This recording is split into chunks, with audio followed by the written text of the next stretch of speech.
Well, let's see if I can get this to work. Hey, we got Ron here. We got my good friend Jason here as well. And then there is me that's here.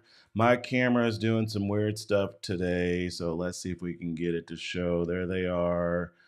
And then I think I'm just gonna be out of the picture today, but I think I'll find it here in a second. Hey, Ron, I'll start with you. Why don't you introduce yourself? Tell us where you're from and all that good stuff before we dive into buses. All right, my name is Ron Stevens. I live in the Philadelphia suburbs, which means I have another phone going on at the same time next to me with the playoff game because, it's a big deal for the Phillies to be in the playoffs. First time in like 11 years. So, uh, anyway, that's where I'm from. I grew up in Lancaster, which is out more towards Harrisburg, that with a they have a small bus company out there. And I've been a truck driver for 29 years. All right, so you drive trucks. Yeah. Awesome. Okay, Jason, tell us about yourself while I'm still figuring stuff out over here. Greetings. My name is Jason Davis. I'm from Central Jersey. Lived here, grew up here my whole life. I was a bus driver, a school bus driver, a train conductor, and now I am a terminal supervisor for a railroad. So I no longer drive buses, but I very much love them and am very involved with the bus museum here in New Jersey. Well, awesome, man. So, how long were you a bus driver? Well, I spent 5 years at Academy. That was my stepping stone. While doing supplementing the income, I also worked for a school bus company on and off for about 4 to 5 years. I also worked for New Jersey Transit for 2 years prior moving to the rail side. Okay, awesome. All right, let's see. Well, I got one camera to work. It's not my best one, but hey, everybody, glad y'all are here with us. We got several folks online this evening. All right, hey, so let's start with you, Ron. Tell us what made you want to get into buses and or for what you do with your bus. I mean, just tell us the story, and then here in a little bit we'll look at some photos. Okay. Well, I grew up in Lancaster. I My parents didn't have a car, so it was to go anywhere. It was either walk or take the bus. And I was always fascinated with buses, both buses and trains. Hmm. And so our transit company got, it was a big deal. They had been running GM old looks for like forever.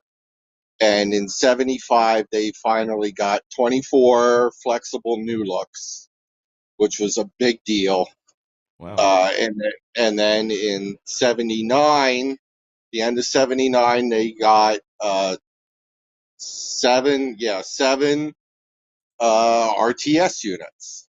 And I was totally blown away by them. I thought it was, yeah, as much as I liked the new looks, the RTS was just so much cooler.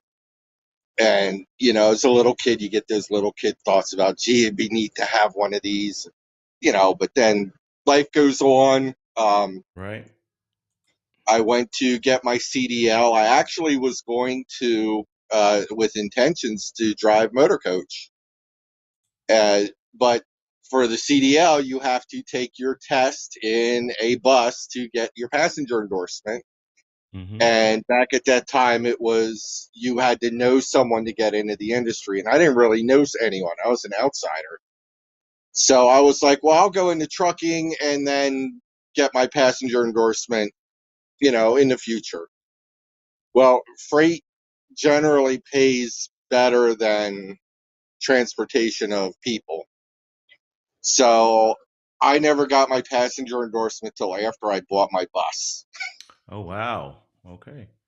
The When I backed the bus off of the lowboy trailer that brought it to Pennsylvania was the first time I was ever behind the wheel of a bus. So, but anyway, I'm skipping ahead a bit.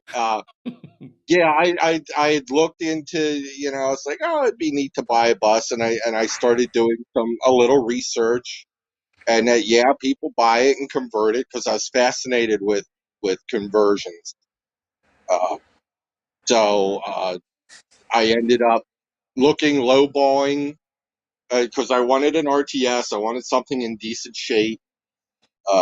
I didn't really want somebody's abandoned project that'd been Right. sitting out in the field for years. Hmm.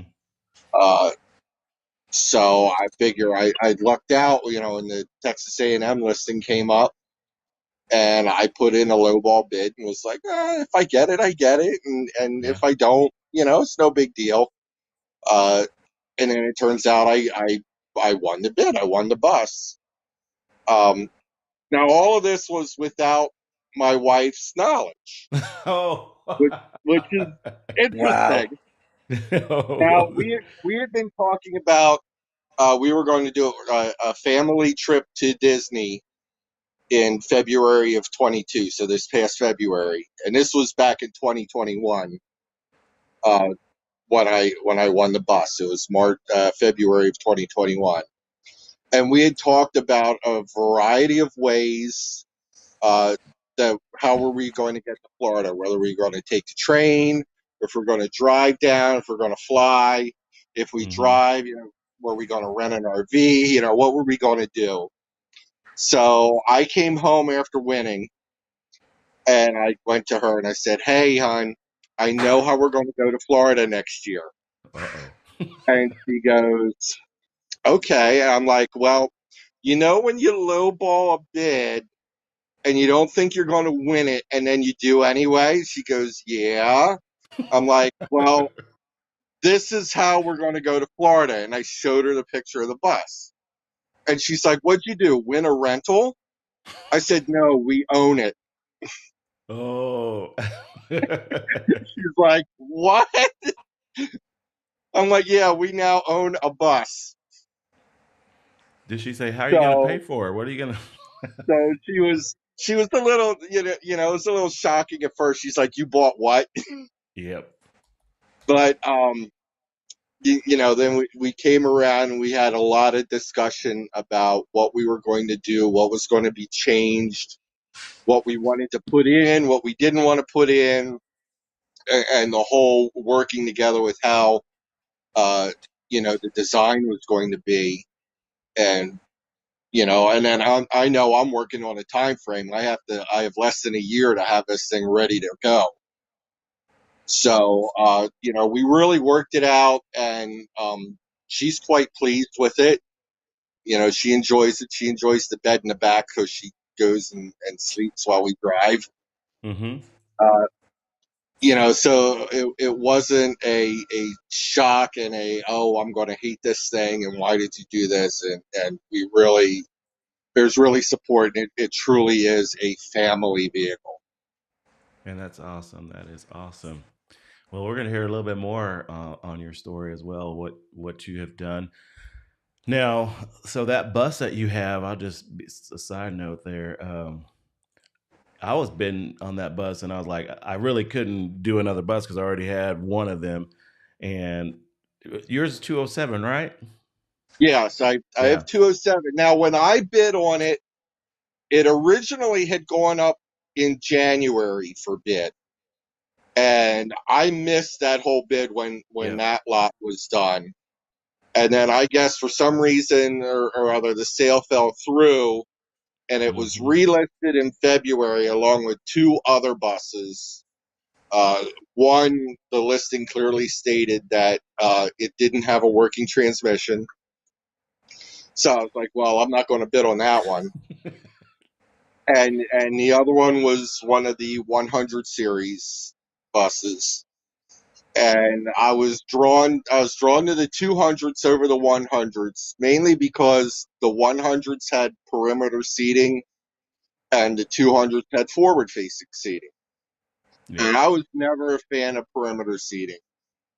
Uh, I know that companies use it because then they can get more standees in, but my feeling is if you're trying to get more standees in, you need to increase the frequency of your buses. Mm-hmm. Um, and which is, it sounds like a real silly thing considering I ripped all the seats out, but for the first year, for most of the first year, we still had the original seating, and so that's how I picked that bus. Yeah, because I can. I told myself I really don't need to get another one right now, and I'm just like, well, no, if I don't get at this amount, I'm not going to do it. And so I said I better not control myself, self control. I don't have to win this bus, but I remember 207 because I was like, okay, this is a year that's newer than the 2000 or in The 2001. 100 for 2001s. Yeah, yours is 2002, Yes. correct? Yeah, and so yeah, that was. But yeah, that great. They took care of their buses. I mean, I think they really did a great job with. Of course, you'll find little things here and there, but overall, I thought they did very well with their buses. So Well, it's 20 years later now, so of yeah, course there's also the. But right. yeah, they did do a really good job, and thanks to Maddie, and I hope I can say that that I was able to get the service history Yeah. and really see how well they took care of it and what parts were replaced or not, and that's helped a lot. Yeah, I must say that the manager there, when I went to pick up my first bus, I asked for those records, and they were just willing. They're like, "Sure, we'll get that to you and put on a thumb drive." And so I was very thankful for them for giving us all the info on the bus there. Let's talk to Jason over here. Jason, kind of Yes. tell us how you got into buses, and I guess was it train? What? Tell us what was it that got you going? Well, buses were always a love of mine. My family comes from Hoboken, New Jersey, where you have a lot of city buses, and visiting grandparents and aunts and uncles in Hoboken. Standing on Washington Street, we were able to see various different, whether it was New Jersey Transit, Lafayette, and Greenville Academy. Maria's Transportation, Red Apple Transit. That really piqued my interest, was seeing the different colors, the Yeah. different destinations they were going. And I believe just before my 12th, 11th or 12th birthday, I decided, with my mother's permission, of course, Hmm. to get on the 50-cent loop bus that passed our house, and it went to the train station and back. And I did that, and then it grew from there. I started riding those buses. It was once a week, then it went to twice a week, and at times it got to 5 times a week. That was through the era of the Grumman 870 buses, which absolutely were my favorite. Mm. Um, and I actually, what was very interesting is they got replaced in 1999 by Nova RTSs. New Mm. Jersey Transit had over 600 of them, 30 foot and 40 foot, mostly 40 foot. And several years later, I got to drive those buses in service. As you know, got my CDL when I turned 21, Hmm. and I worked those same Metro Park loop routes, the Plainfield routes, and I got to do that for 5 years, and it was quite enjoyable. Got to even have my own bus, 1217. Now it's resting in peace. I actually Wow. own one of those old buses, 1222, which was operated by Academy. I'm going to see where we're going to go with that project, because I do Hmm. have a better RTS that is in better condition. While it has more sentimental value, Yeah. it may not make the most sense to keep it and, have it as a parts donor. So I know I kind So of you went have two ahead. buses? I have 3 buses, Three but I buses. Okay. also, being a part of the museum, one of the things I've done is I've adopted buses, which Yeah. Tell honestly is everybody. very Not economical. everyone may not know your part in the museum. So tell us about that. I'm the vice president of the FNJTHC organization, or for the long, Friends of the New Jersey Transportation Heritage Center. Most of you, I'm sure a lot of you, probably went to our annual historic bus festival in September at Star Tours in Trenton. I've been with that group since 2004. I've been on the board of directors probably since 2008 and 2009, and I've taken over the vice president role since 2015, 16-ish. And one of the things was the organization was starting to have some financial difficulties. So me coming into the role, you had a, because we also own a train station, so you had a Mm. mixture of bus people and more so rail oriented board members. And one of the things was the train station used to have tenants for storage. Unfortunately, with the restoration going on in the train station, they lost the tenants because they had to basically evict them. And what we wound up doing, we were suffering financially. So taking on the vice president's role, one of my objectives was to increase the membership, which I'm very happy to report, and we're still growing. At that point, in that low point of 2015-16, we were probably at 140 members. We are now closer to just over 250 members. And Wow. one of the things that I have also been able to do was utilize our buses to go on various film shoots and photo shoots to help subsidize their maintenance, and actually Hmm. subsidize the museum in general to keep it open so people can enjoy these things. Now, Wow. around that same time, I was talking to various members of the organization, and I said, we have all these pretty buses in the garage. We really should be doing a fundraiser so people can come see them, and we can raise some money for the general fund. So 2016, late 2016 was our first unofficial bus festival. We did that at our garage in Lakewood. We didn't raise a whole lot of money, but it was a start. And every year we grew from there. So we did 16, 17, 18. I'm not sure if we did anything in 19 down at Lakewood, but we wound up going to Star Tours in 2021, which was just after the pandemic, and was actually at that time we kind of were being risky, because we didn't know who was going to come. Right. Was it going to be a success? So we actually took it upon ourselves. We rented the premises for the day, the property, and it was nothing but a success. And we've been building on it since. And I must say, all of our volunteers and everyone on our committee, and everyone who actually comes to the show, is what made this show so special and so We are just so pleased to host the show every single year, and we are already looking into plans for next year. So sometime around January, stay tuned. We will definitely have more information about next year's bus show. Thank you for sharing a little bit about that. And I tried to. So I went on vacation just a few months ago. Didn't realize where I was until I passed the museum. Someone said, "Did you stop by the museum?" And as soon as we were driving by it, I just yelled at my wife, "That's the bus! That's the museum right there!" We went to the Hershey factory or that play park there, whatever. And four kids, I just wasn't thinking about it. And next thing you know, there it was, but it was like y'all are closed or whatever. I was like, "Oh, should I turn around?" I Well, looked I it up, think you're and talking. Are you speaking about the Museum of Bus Transportation, Hershey? yes. That's a different. So, That's a well, who different is museum. that? Because okay, so there's the one You in have, New you have the the New one you the Jersey, one that which you really guys doesn't. drive around in that lot. I must be thinking two different things then. Yeah, So, we have our group. Our buses are based in Lakewood, New Jersey. We're in a ah, leased garage. It's really not an official museum. The museum you're referencing is the Museum of Bus Transportation, which is affiliated with the AACA, okay. which is also they have a first class show every single year. Or usually, normally the first weekend in June, but I believe they moved it to the second weekend in June for 2023.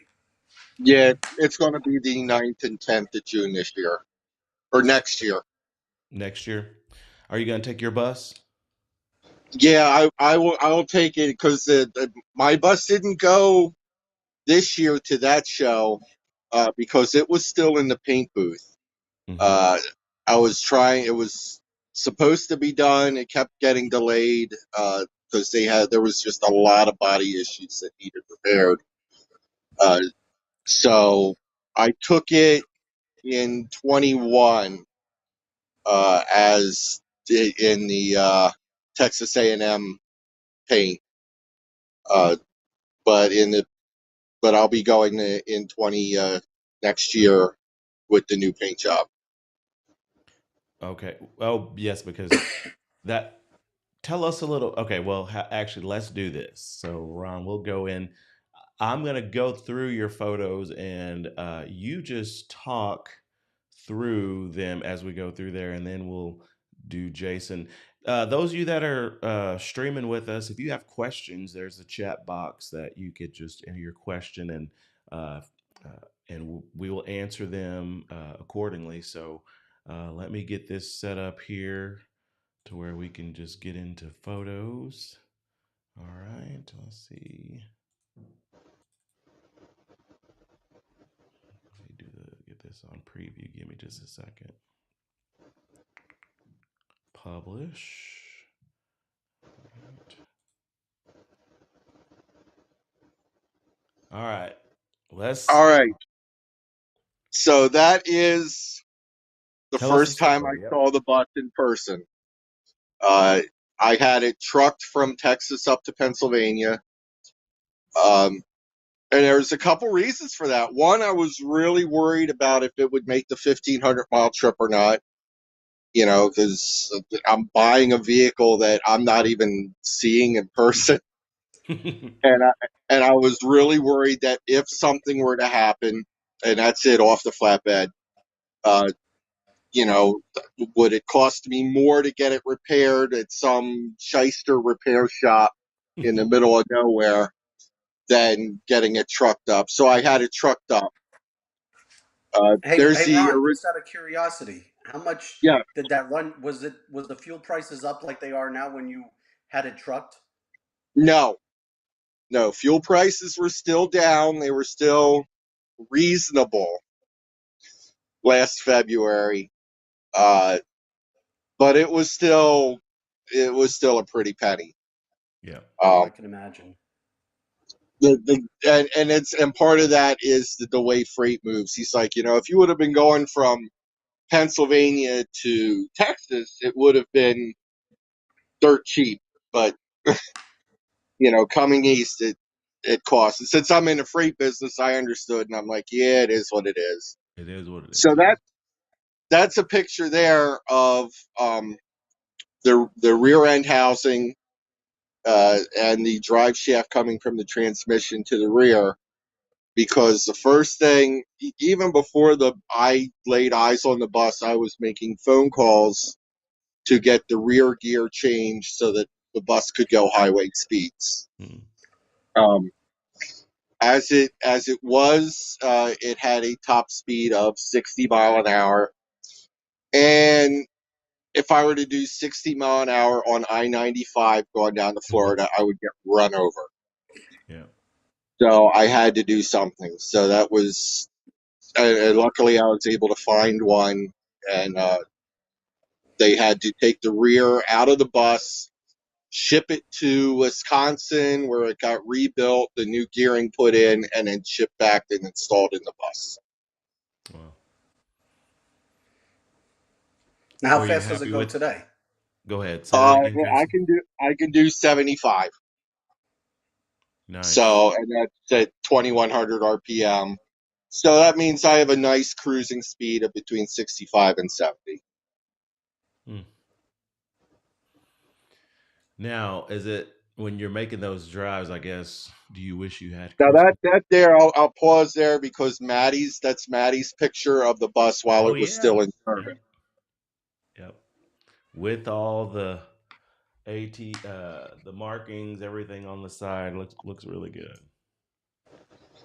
So now that was at the Museum of Bus Transportation Spring Fling, and you can really see there if you look at the side when they removed the logos, they Mm-hmm. used a grinder, and it it really did a number on the side of the body. Yeah. So, and here's I started ripping out the seats to get ready for the new interior, and those are the new seats Looks in good. place. So I put there's the three sets of two that you see there, and then I have one additional set over the passenger steering wheel over that um, where the perimeter seating would be on the wheel well. Mm-hmm.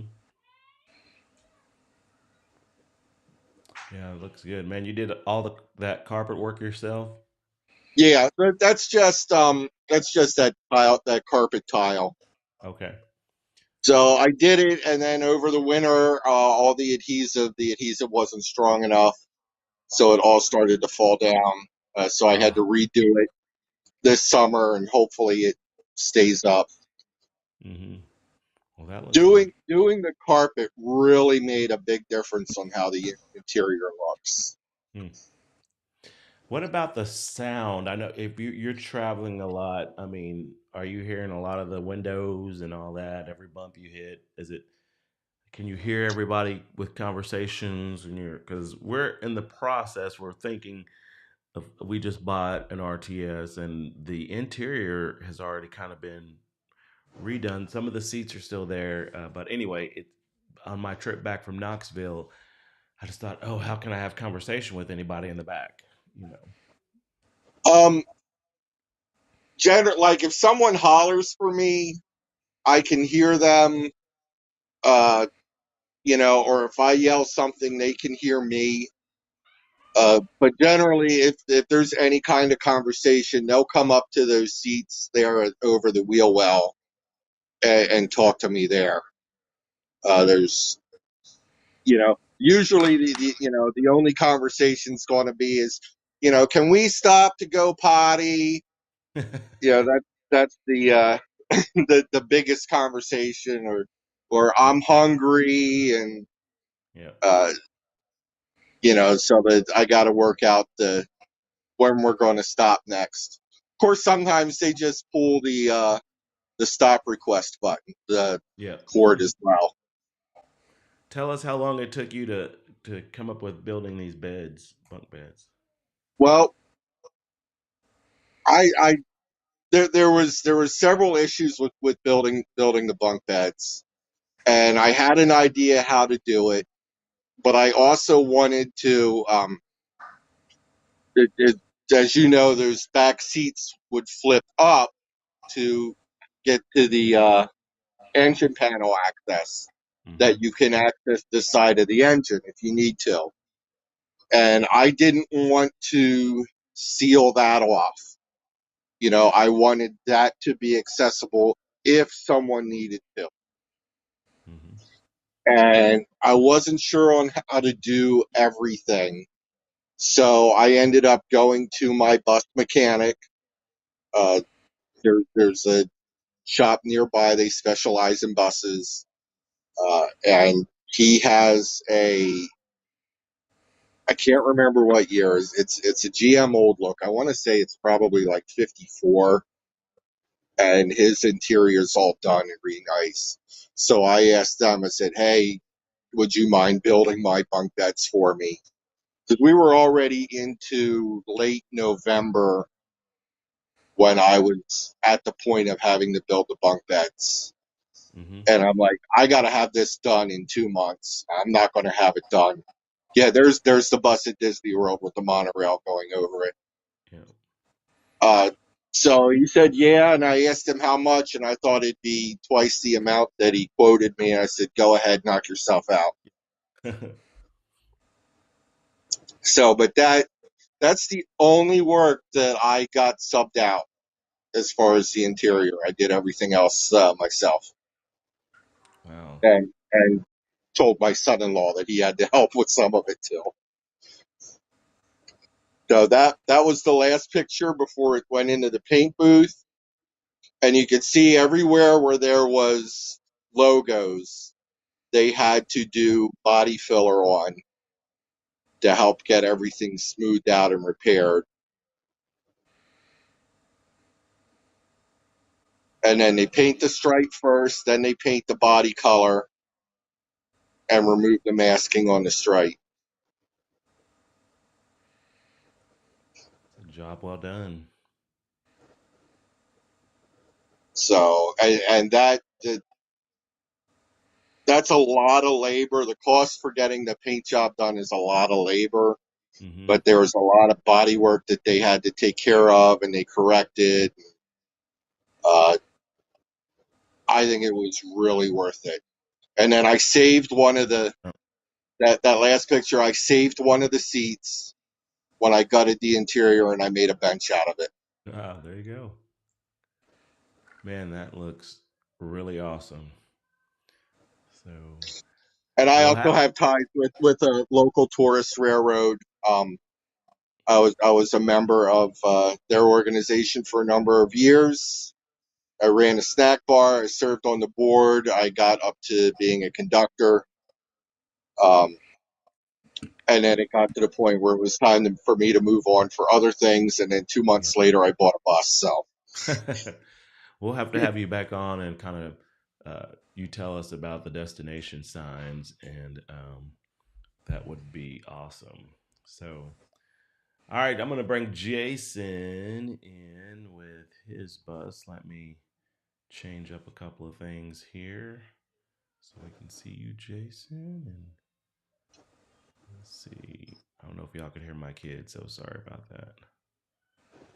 They're singing happy birthday.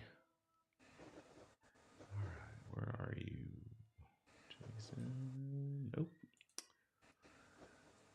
Stand by, guys. Boom. All right. Now let's get back into the photos here. Publish. while you're looking, Michael, I'm also can I just Yep. comment on the one there's the one chat question asked how much did the rear gear cost? Oh, yes. Uh, Till it was all said and done for the rear gear, it was 7 grand. Uh, the gear itself was 5 grand, and then the additional labor to take it out of the bus and put it all back together. Uh, Basically, a V drive rear, it's you can't really find them anymore. Right. There's Wow. not too many around. So I was lucky. The guy told me I had a 513 rear in it, and he told me I could get a 465 or a 410, and 465 just really didn't do it. Get enough speed to make it worthwhile, so I went with the 410. Thank you for So, but responding to that. It's hard to do yeah, that when I'm in this photos app trying to do that. Can't see it. Jason, talk to us, brother. Oh, right. That is my '94 flexible Metro D number 1752. One of the things that a lot of transit agencies used to do is they'd auction things off, and you'd have people like Nimco who would bid on the majority, and obviously the bus collectors would get whatever was left. Mm, That has since stopped since Nimco's been out of business, but this bus was actually supposed to be scrapped. It was saved because New Jersey Transit, who funds a lot of private carriers, sent that bus and one of its sisters down to Lion Bus Corps in the Cape May Rio Grande area. They used to service the Cape May ferry shuttle that used to come from Lewes, Delaware, and whatnot. Um, a repair shop in Vineland, U.S. Coach, who basically anybody that's from New Jersey, New York, and the immediate area, you have an older bus, that's your go-to. You can any GM parts, old school parts, anything with a two-stroke motor, U.S. Coach is where you need to go. mm, And this bus, along with its sister, were sitting down at Luke's. Now, I knew this bus from many years before. Broadway Bus in Bayonne operated this bus from brand new, and New Jersey Transit had rehabbed all their buses, but this one did not have a rehab. But Broadway almost put virtually no miles. The bus had 178,000 original miles. Now, wow. some people could say, well, that's a lot of miles for a bus. That's absolutely nothing. No. Mm-mm. And basically, this bus, along with its sister, were at were basically parked at U.S. Coach under a mechanic's lien. Somebody was interested and was about to purchase it along with its sister just for its transmission. I was able to talk to Luke, and my friend and I were able to convince this gentleman to pull out from at least this one and take the other bus's transmission, because that's Wow. basically all he wanted. He didn't want the bus; he just wanted the transmission and some minimal parts. That's actually that was the way you see it in this photo is how it looked when I got it. And Mm, needless to say, we purchased it in 2015 or 16, um, about 2014. I'm sorry, and yeah, we took it home. Did the did a front brakes on it, did rear brakes. mm. We did a paint job. Obviously, you saw the first picture. That was the finished product. That's inside East Coast Bus Repair in South Amboy. That's after they stripped the red stripe, which was decaled on there, getting ready for paint. And we went Now, with did you the have? Did original. you? Did now? How do I want to say this? This is your bus, and you. How did who'd you find to paint it? Like, I mean, was that a hard thing to go through? And was it? No, there's a Is it? paint shop which I'm happy to give them a plug as well, and Yeah. they've been supportive of our museum and whatnot. East Coast Bus Repair, they're in South Amboy. They Mm, still paint buses, and they they do a relatively good job and give a relatively good price. So you need your bus nice. painted, and you're in the New Jersey, New York metropolitan area. That would be one of probably two or three places you could get your bus painted. Uh-huh. I mean, this Yeah. bus did have to get some body work and whatnot. There Hmm. was some, the engine door needed some work. But my one thing we could not match was that decal stripe. So Uh, what we wound up doing was I was able through the parts manual to get the white color that they used, and I painted it in Imron. Imron is actually a very nice finish, and obviously it costs a lot more than Nason or any of the other types of paint. But being that this was being parked outside, I decided to just spend the extra money and go with the Imron. right. The only thing that I probably should have that I did differently that doesn't belong with the bus is I went with the gloss black finish on the Uh-huh. grills on the back. and the red stripe was in fact painted. It was not re-decaled. We went through the Imran catalog and found something that it's not 100% perfect, but it Hmm. was close enough, and I think it looks phenomenal. So we did that. We did the oil cooler. So the bus Wow. looks pretty, but the bus has Yeah. actually given me some heartache. It's gone through two oil coolers, and Oh. what and how that was discovered was at a bus show.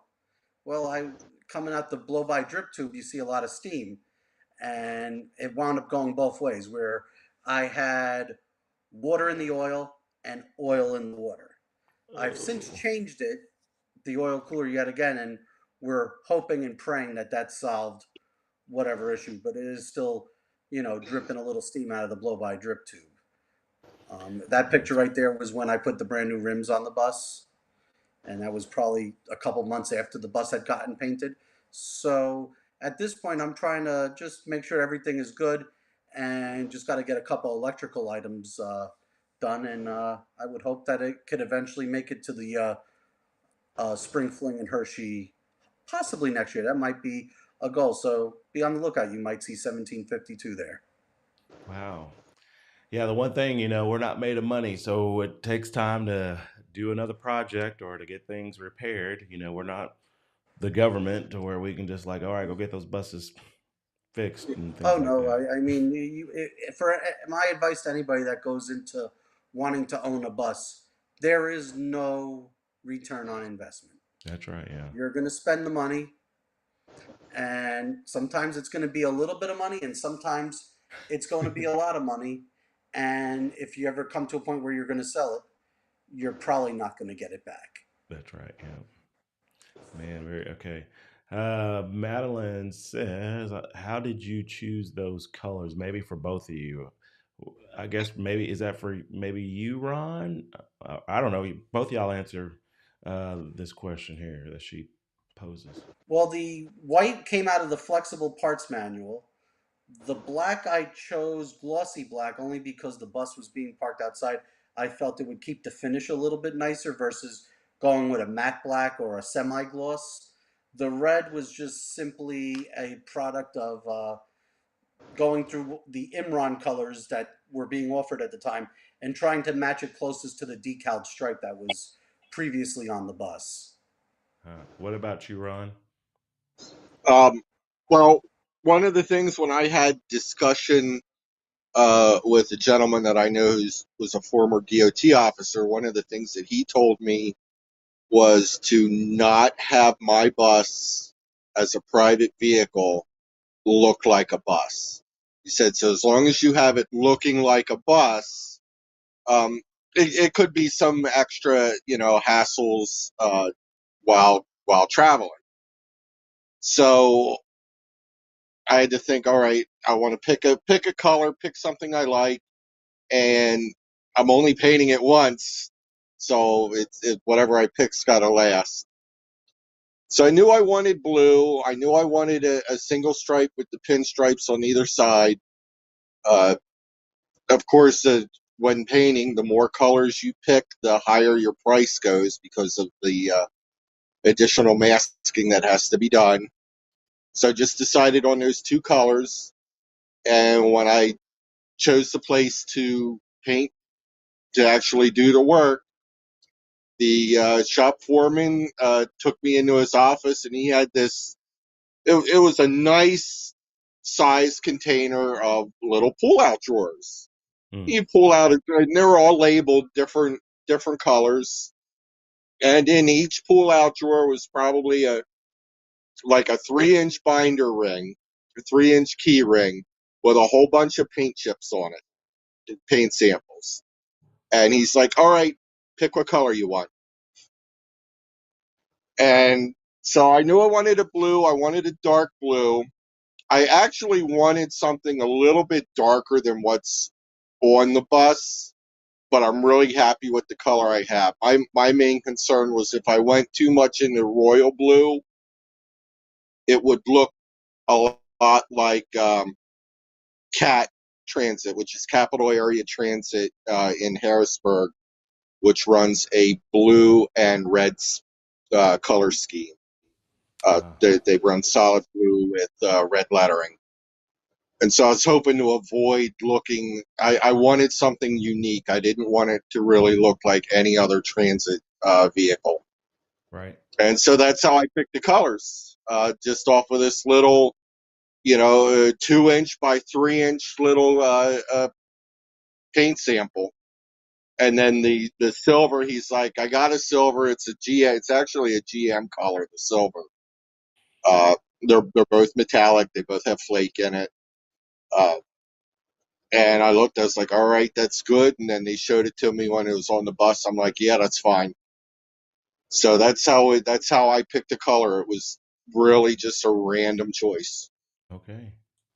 So, let me switch here. Some of y'all, uh, I actually just bought a bus and drove back from Knoxville, and we'll talk about that in another episode. But I was really drawn to it because of the paint. I mean, it just looked good. I'm gonna see if I can bring this in for everybody to see. Let's see if we publish, and there we go. Nice.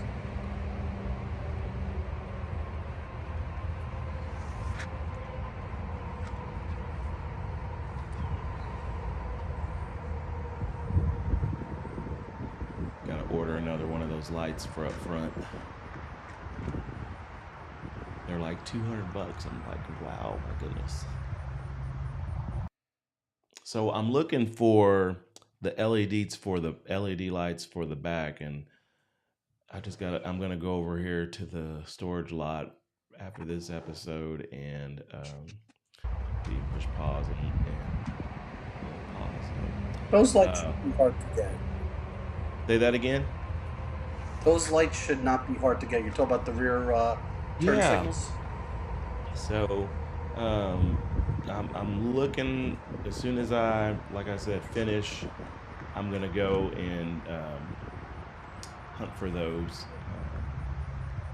But it took me 18 hours to make that drive back.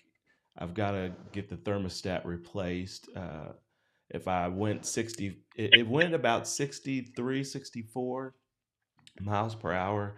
Um, but the moment I went over 55 to 60, it just started beeping, and so I had to keep it between 45 and 50, and it wouldn't ding at me or anything. And I went and checked the oil and the everything else. Uh, Turned out well. That I has had a to Series 50? Series 50. Yeah, I stopped at a truck stop, and they looked at it, because I was thinking, okay, man, is something, what's wrong? Am I out of oil? What's going on? Am I out of coolant? Um, and they said, well, no, you're looking pretty good. So they just said it must be the thermostat. So, but I literally, I mean, I had only been on the road for like an hour and a half before that alarm started going off. But I figured out if I just take it slow and drive it back, it would make it, and it made it. But it just took a long time to do that. So yeah, I'm gonna go try One to get thing to some. Go ahead. one, one thing to look for with those Series 50s is the balance shaft assemblies. So I would recommend at some point, just so you can get a little eyeball of what's going on, is getting a tune-up done on the bus, Yeah, because those balance shaft assemblies are they go very frequently and they're not cheap to replace. yeah. But I'm like, well, Uh, you well, got what you that go? right. Oh, Ron, tell us what happened. So so while my bus is in to get the rear end done, and I'm talking with the guy, and I'm dealing with the Detroit Diesel uh, authorized service center, and the guy I'm working with is like, while your bus is in the shop and it can't go anywhere because they got to send the rear to Wisconsin. Um, why don't you have them check out your balance shaft? Just drop the pan and look at the balance shaft. Uh And guess what they found? oh. And The balance they shaft did was on they its did way out.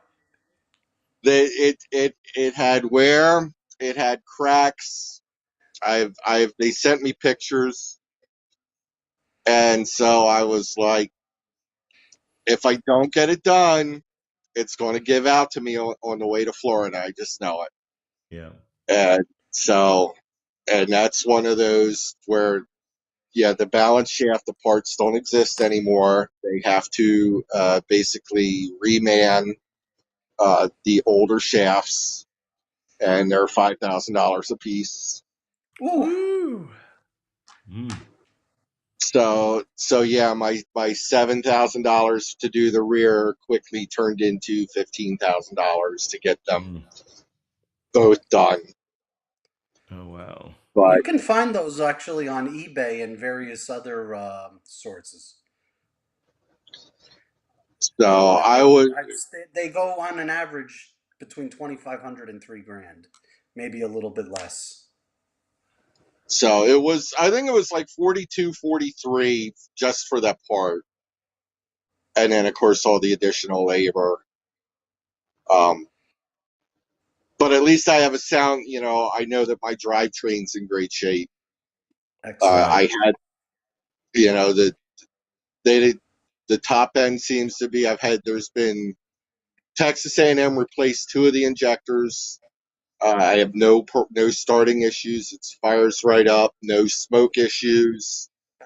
I had the transmission checked by the CF authorized place outside of Philly. They said the transmission's in good shape.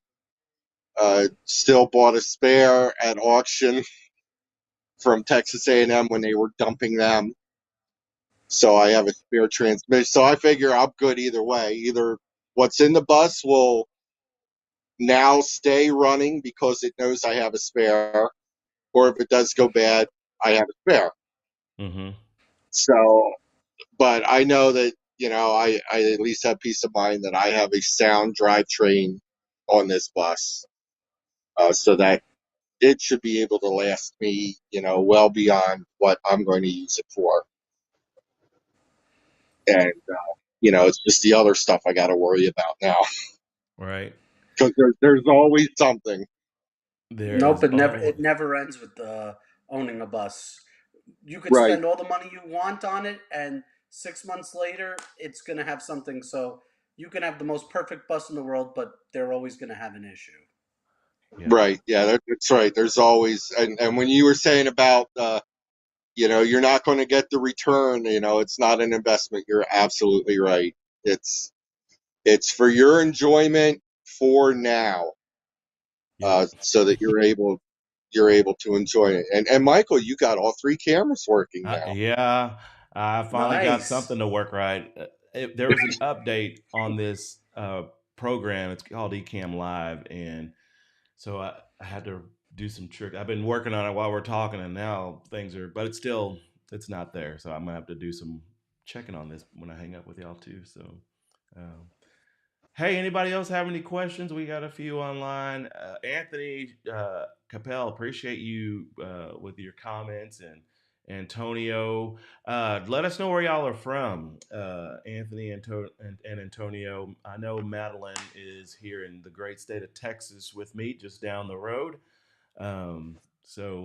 Just curious where some folks are, and I know our lives can be crazy busy, and I appreciate Jason and Ron.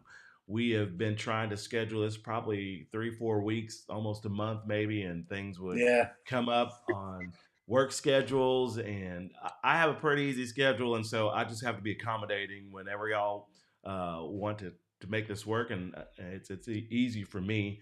And so I just appreciate y'all taking the time to come on. Antonio says he's from New Jersey. You guys seem to have a lot of fun up there. I mean, it's like Come bus join us. central, like bus everything up there. Every time I go on vacation, I try to make my way to the East Coast. And it's just really like, man, this would be really fun to be able to see If if folks. if you like buses and trains, this is one area of the country that is really there's plenty to do. I mean, you talk maybe 3 hours from, if you do a 3 hour radius from Philadelphia, there's probably over a dozen tourist excursion railroads. Mhm. Uh, there's the two bus museums, Friends in Jersey, the Museum of Bus Transportation in Hershey. There's other collectors around the area as well. It's Yeah. just there is a lot to see if you want to look for it. Well, one of these days, who knows? My wife will say, "Well, let's try the East Coast out," and we'll just have to see. Well, I appreciate you guys coming on today, and definitely we'll have more conversation and bring in a mix of folks. I know we can have several folks in here and not just three, but I, this is the third time I've done this, and I think it's going to build some traction. And just want to hear people's stories, and hey. I know we message each other on social media, but just being able to talk and hear from other folks, and especially y'all that have put some work into your buses. And uh, I have only put the first bus I ever bought was from Houston Metro, and I will not buy another bus from them. But it cost me $7,500. I got it all the way back to Dallas, and then the bus breaks down the moment I get to the parking storage place, and the engine, like something locked up, and it cost me 7 grand to get it undone, and so I You, did it. actually, the first bus I ever owned was a ex NJT Grumman 870, and just a quick story. I'll try to keep it Yeah. short and sweet. But ironically, this is when they actually did have auctions. Mm. I was also not old enough at the time. A gentleman who used to run a shuttle in the racetracks in New York, Aqueduct Racetrack, Belmont Racetrack, bought them. Needless to say, he left them in the outskirts of the racetrack, and the Oh, homeless had their way with it. And wow. Antonio, who was on here, and my buddy Troy, we purchased the bus in 2004 and got it in '05 with broken windshields, broken driver's Mm. windows, and needless to say, we purchased the bus for $3,000.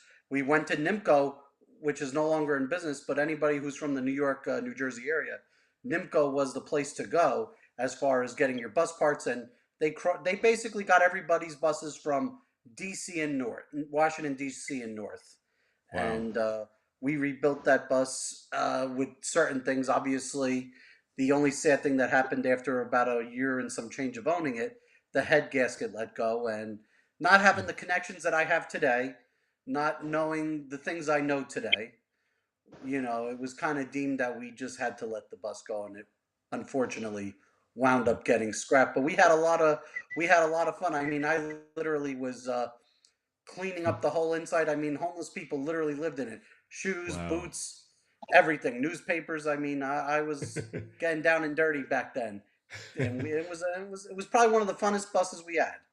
Right, and that's for me. It's like, hey, I'm just enjoying it. While you got it, enjoy, have fun with it. And first bus I owned with Jason, 2404. Laugh out loud. Yeah. And then somebody, he says, bought all the parts to put it back together. Wow. So we'll have to hear Antonio's story too. We've owned a lot of buses, bro. See, that's what you guys have up there. I mean, down here, it's like, okay, I don't really have somebody. Hey, I can go. Let's go take our buses out, and for a ride or whatever, and it's just there's no one around here, at least that I know of. Well, that was I the thing went I was mentioning earlier about Yeah. getting smart and being involved with the museum, so I don't have to purchase as many anymore. I know you get to just drive. I was gonna ask you that earlier. I was like, so do you get to drive them around, make sure they're still running, not letting them sit? Well, that's part of the adoption program, and That's some of the awesome. Yep. buses most of them have tags and insurance, and Yep. they get exercise and they get taken out, and Yep. it's nice when you don't have to purchase them for $3,000 or $4,000. Lovely. You I just have to I was give a donation every now and then. That's right. Yep. Yeah, that's right. several years ago. I was debating doing the adoption program with the Museum of Bus Transportation in Hershey. Was one of the buses in their collection is the very first RTS unit that was delivered. to I think it was Long Beach, wasn't it, Jason? That got Yes, that. Long Beach, California. Yes, Yeah. 1977 RTS. So I was debating on uh, adopting that bus, and then I ended up buying my own. So now I'm like, oh, I'd still like to adopt, but Hmm. I could really put that money into my own bus. Right. Yeah. So, maybe at some point I'll get involved with one of the museums in the area, uh, and get to play around with some different buses. Because unfortunately, I can't build, but because I know a lot of people like, oh, you buy your first bus, then all you do is you look forward to buying your next bus. Yeah. Uh, Unfortunately, I don't have the space to be able to afford that luxury. Right. So I'm quite content with my one. But I wouldn't mind being able to help out and do some stuff with some other buses. But it's Well, interesting. I went to Cape May about a month ago, and I'm coming back up into Pennsylvania. I'm coming up the 42 freeway, and this New Jersey Transit D model, MCI D model, goes by me. And on the video, there's a video on YouTube that I have of the complete transformation of my bus.